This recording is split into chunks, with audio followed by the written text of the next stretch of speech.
বিড়ালটি আহ, এটা আমার মেয়ের বিড়াল প্রথমত।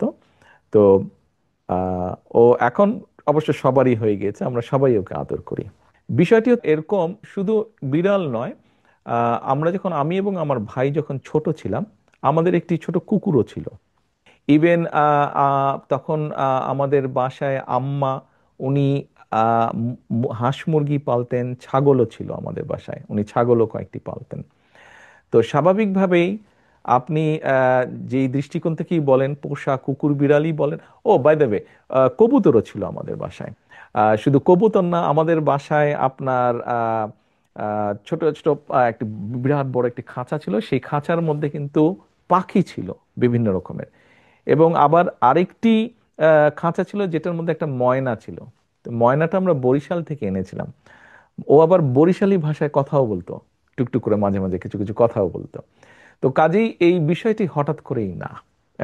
এই পশু পাখির প্রতি যেই বিষয়টি, এটির সাথে আমি কম বেশি ছোটবেলা থেকে আমি জড়িত আছি। হয়তো এটি এখন প্রকাশ পেয়েছে বিভিন্নভাবে, বাট এটির সাথে আমি বা আমার পরিবার, আমরা অনেক আগে থেকেই আছি। কুকুর বিড়াল ছিল, গরু, ছাগল ছিল, হাঁস মুরগি ছিল, পাখি ছিল, ময়না ছিল, কবুতর ছিল।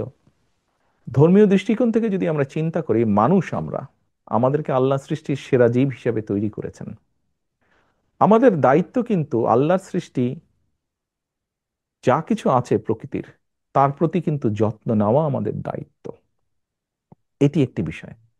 আর আমরা যদি মানবিক দৃষ্টিকোণ অথবা আমরা যদি নেচার থেকেও বিষয়টি দেখি, দেখুন, ওরা না থাকলে কিন্তু আমাদের জন্য বেঁচে থাকা কষ্টকর। প্রকৃতি যদি না থাকে, প্রকৃতির ব্যালেন্স যদি না থাকে, এই আলোচনা শুরু হওয়ার আগে কিন্তু আপনি, আমরা তিনজন কিন্তু, আপনার দুজন এবং আমরা কিন্তু ওয়েদার নিয়ে কথা বলছিলাম।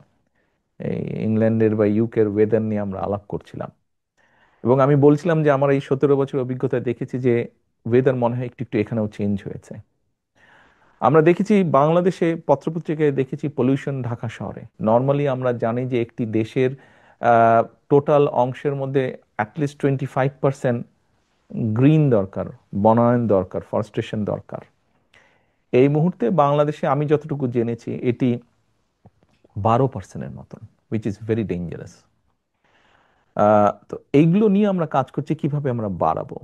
তো যেমন এইগুলো আছে, ঠিক একই সাথে এই যে আপনি পশু পাখি বললেন, এই বিষয়গুলো আছে, নেচার। নেচারকে যদি আমরা মিনিমাম ঠিক রাখতে না পারি, সেখানে মানুষ হিসাবে কিন্তু আমাদের বসবাস করা কিন্তু খুব কঠিন হয়ে যাবে। কাজে আমাদের নিজেদের স্বার্থেই এই বিষয়গুলো বোধহয় করা প্রয়োজন।